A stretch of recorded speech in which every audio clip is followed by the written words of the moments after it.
Hello guys, welcome back to Dark Angels Intuitions. Welcome back to my channel. Welcome back sa mga palang nag-aabang ng mga readings ko. Sa mga laging nag-like, share, and comment. Thank you so much. I really do appreciate that. New subscribers, welcome to my channel. Hope you like what I'm doing here. Sa mga bago pa lang nanonood ng video na to, napadpad dito. Welcome to my channel. If you think you like what I'm doing here, please don't forget to subscribe my channel. And tap that notification bell and get notified. So let's do a reading. This is a tarot love spread, ultimate tarot love spread. So itong spread na to is part of my private reading. So if you want to book a private reading with me, just click the link on my description box. So I will going to put the link of my Facebook page sa description box kasi doon ako nag-entertain ng client. So let's start. So sino man ka-resonate nito, kaninong story to, let's see.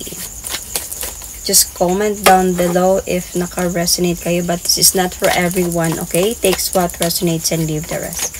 This is a timeless reading. Kung kailan nyo ito mapanood, then if naka-resonate kayo, then this might be for you. This could also be a vice versa. See.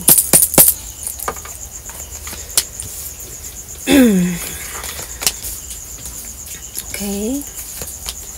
Oh. Hindi ka nakatulog ngayon sa kaisip about the connection na meron kayo. Sobrang bothered ka sa mga nangyayari sa inyo. Parang feeling ko gusto mong magbago itong person na to. Okay.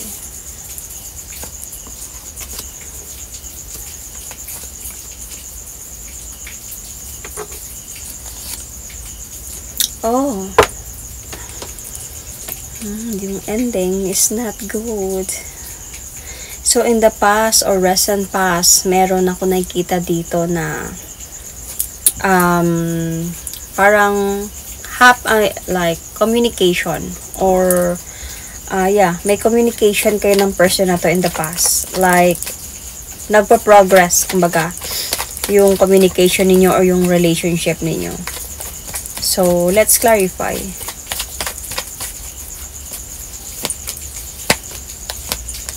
See, yung person mo na dyan pa rin talaga siya sa'yo. Even the past, feeling ko sa past pa lang may mga struggle na kayong dalawa. Feeling ko sa past pa lang may mga naiipit na sa sitwasyon dito sa past pa lang. Pero yung person mo, kumbaga, nare-realize niya agad yung pagkakamali niya.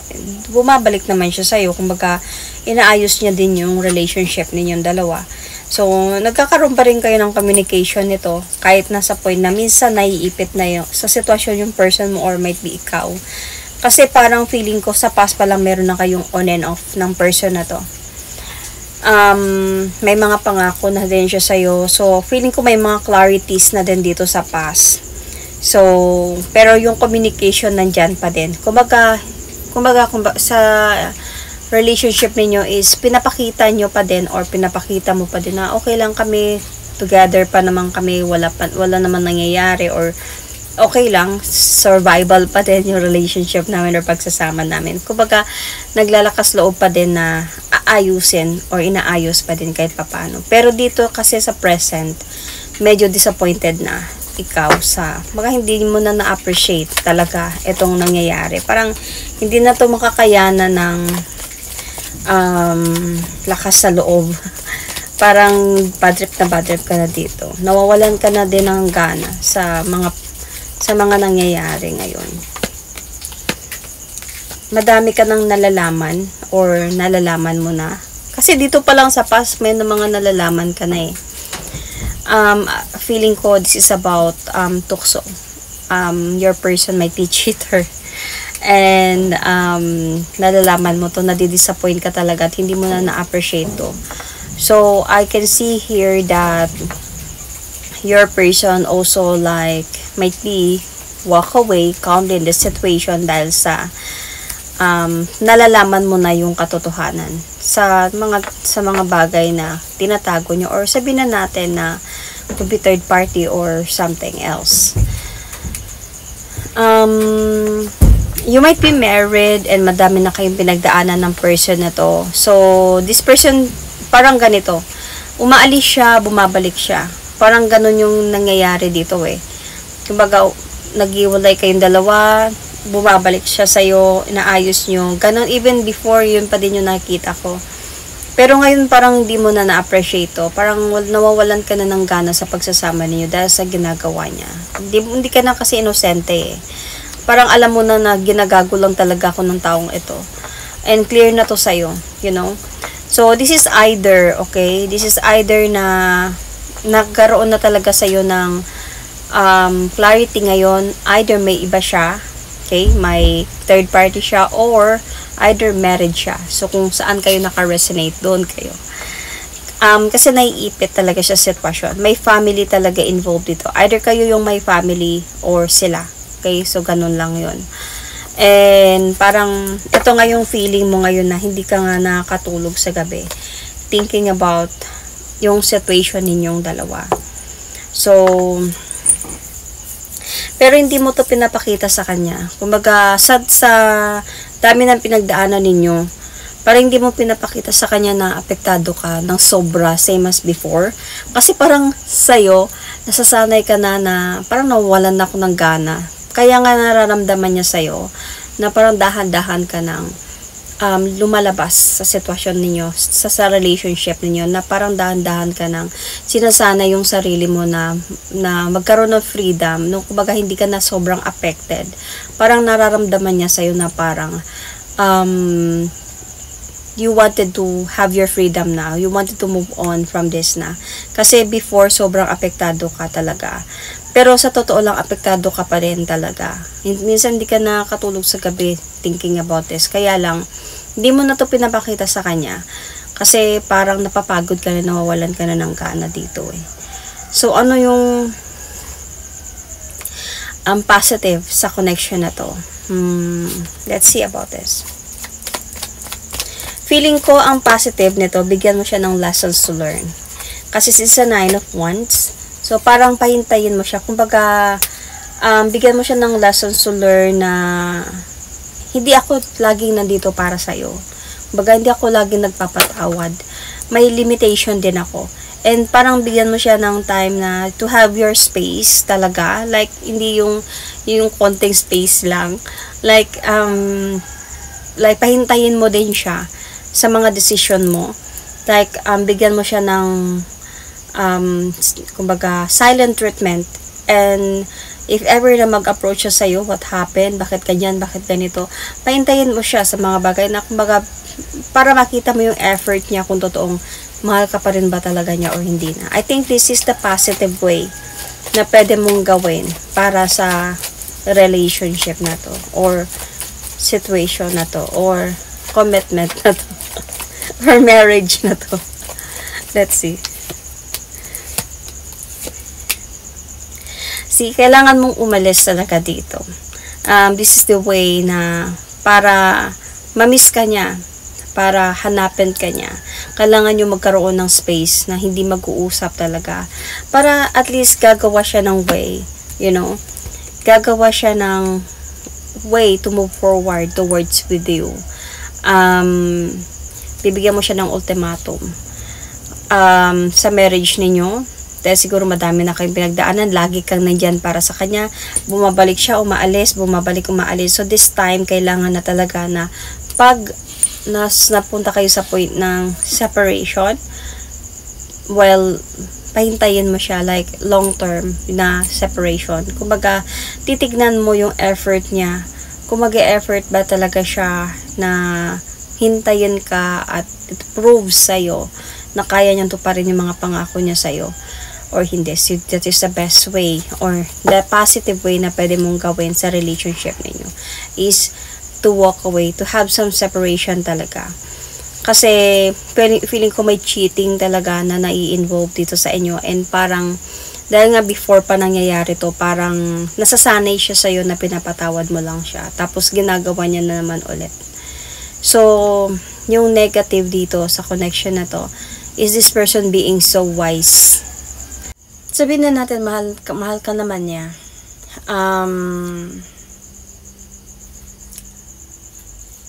yung way kasi talaga dito is there's still really possibility na magkaayos pa kayo, mabalik yung pagmamahal niya sa'yo, like fully, and he will going to take the leap of faith towards a new beginning with you. Magkabalikan kayo ng sobrang maayos. Kailangan mo lang talaga dito na maging practical. Kailangan mo dito din ng a bit of effort from your side na to end this marriage or relationship para matuto talaga siya. Kasi there is still hope na pa naman talaga sa inyo for a new beginning. Di naman sa wala na.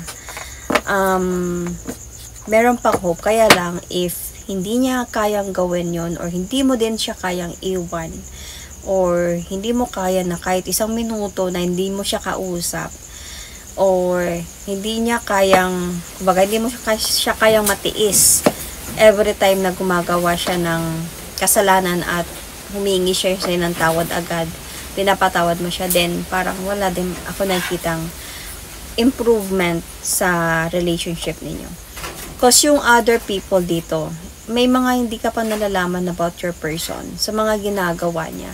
Mga babae siguro or lalaki na hindi mo pa kilala, na tinatago niya sa'yo. Kasi this is the moon card. So, might be may mga secret pa siya na hindi sinasabi sa'yo. So, yung iba nalalaman mo, pero hindi mo nalalaman na meron pa pala talaga siyang iba. Mahirap yung ganitong person. Or either, may mga iba pa siyang ginagawa na hindi mo nalalaman na hindi mo magugustuhan if malalaman. See? Meron pa talaga siyang someone else. This person is really like, ginagawa kanyang tanga. Sabihin na natin na may nalalaman ka, okay, na may issue, may narinig ka, ito siya, ganyan, ganyan. So, nag-away kayo. Hindi mo alam na meron pa rin siya talagang someone else na nai-involve dito kasi ito yung mga secret niya eh. Either meron pa siyang young people, mayroon pa siyang mga sa social media, and ando sa point na this person is making a fool of you, ginagawa kanyang tanga, pinapaniwala kanya sa mga bagay na hindi naman totoo. So, ano yung action na kailangan mong gawin dito? Matagal ka na pala nitong niloloko. Yeah, dito pa lang eh. So, alam mo, minsan nakukonsensya din naman siya. Minsan naiisip niya din yun, nakukonsensya siya. Minsan nakakaisip din siya na kailangan niya na ng changes sa buhay niya. Pero feeling ko sa personality na meron siya, wala eh. Parang ito pa din yung mga nangyayari talaga. So, ano yung kailangan na action dito is you really need your justice. Take some, yun na yung sabi ko, yung way na kailangan talaga dito ng hiwalayan ng ipapakita mo talaga sa'yo, legal talaga to na hiwalayan. Like, kailangan natin itong gawin. Hindi na to partial, hindi na to basta hindi lang tayo nag-uusap. But this is really a separation. I really want this separation. Kailangan ipakita mo sa kanya na seryoso ka talaga sa gagawin mo. Kasi kung hindi, syempre matalino to eh. Wise kasi to, alam niya yung ginagawa niya. So, kung hindi para sa kanya, babalik lang din to sa akin. Asawa ko to eh. Syempre hindi ako matiis nito. Pero kung gagawa ka ng action with the legal process or sabihin na natin na action with a bit kahit papano na makikita nyo seryoso na to ha. Or tika muna divorce na to or annulment na to or may mga barangay na to mga pipirma na para hiwalay na talaga. Pero yung ipapakita mo sa kanya, mararamdaman niya seryoso ka talaga sa gagawin mo. Yun yung action na kailangan mong i-take para maisip niya talaga dito. Magpaplano siya talaga dito. Maisip niya na iba, hindi na to tama. Hindi na tama pala yung ginagawa ko. Kung maiisip niya. Kasi parang nakikita ko dito sa person mo. Wala eh.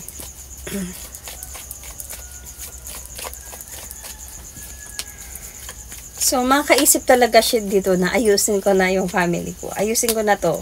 Kasi, parang makaisip siya dito na kailangan ko na talaga dito ng transformation sa buhay para mag-offer na ako talaga ng new beginning. Kasi ito kasi dito is like, this is what you don't know. Ito yung hindi mo alam na pwedeng mangyari. If gagawin mo tong action na to, may isip niya sa dami namin pinagdaanan, hindi ako papayag na mawala to basta-basta. So, mag-o-offer siya ngayon sa'yo ng new beginning. Mag-o-offer siya sa'yo ngayon ng second chance or how many chances. And mag-move forward siya towards with you. At ayusin niya na magiging responsible na talaga siya sa gagawin niyang action. At magde-decision talaga siya dito na ayusin na yung sa inyo. He will going to transform himself into a good person na or good husband or partner sa'yo. Magpaplano talaga to siya dito na ayusin na ang lahat pag once you're going to take action, serious action sa mga nangyayari sa inyo. Kasi kung hindi, okay, kung hindi mo to gagawin, yung magiging outcome ninyo is this. Separation. Mas masasaktan ka sa mga nangyayari. Betray us. Kasi may mga bagay ka pang hindi alam sa mga ginagawa niyang panluloko sa'yo.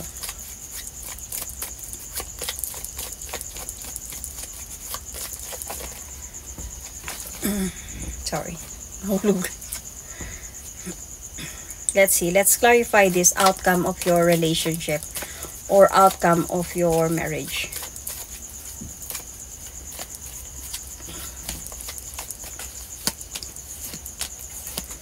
See? Kung hindi mo gagawin tong action na to, abot kayo sa point na hindi man kayo mag-uusap, babalik pa din siya sa'yo.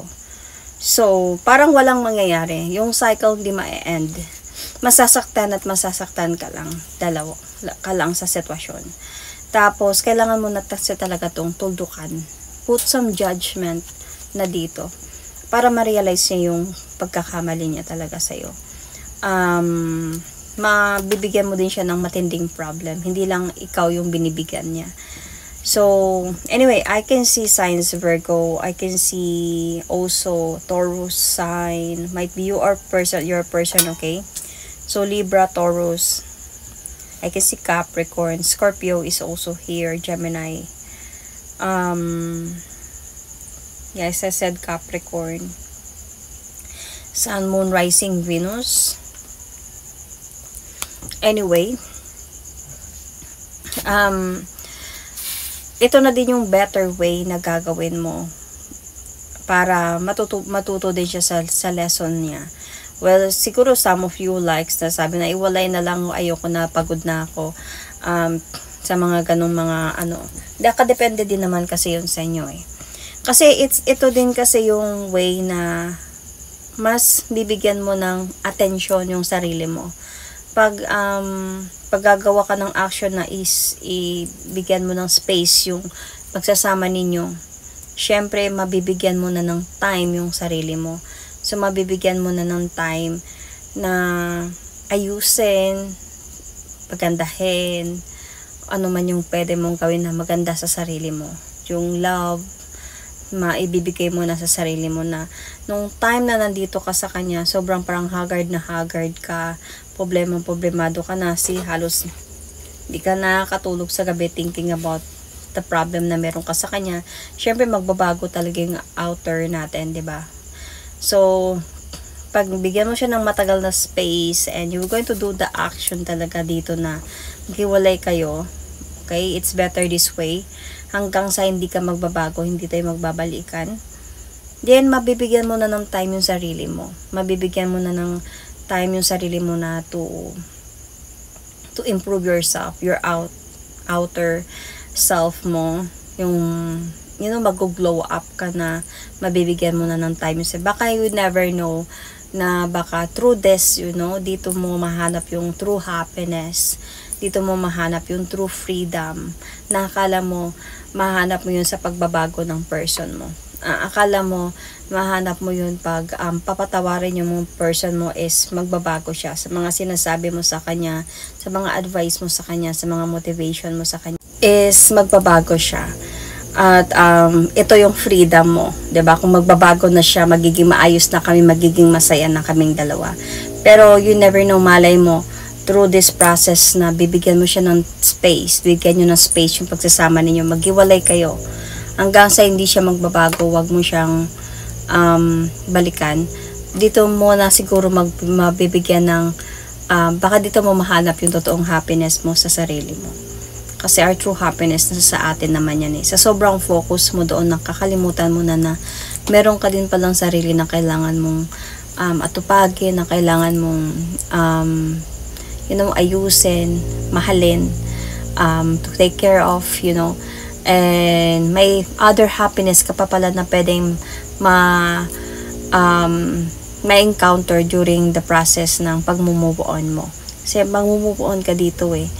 Pero if mag-i-stay ka dito sa kanya at hindi ka gagawa ng action dahil hindi mo kaya, dahil mahal mo siya, then yung cycle ninyo hindi ma-end. Masasaktan at masasaktan ka pa rin kasi hindi siya magbabago.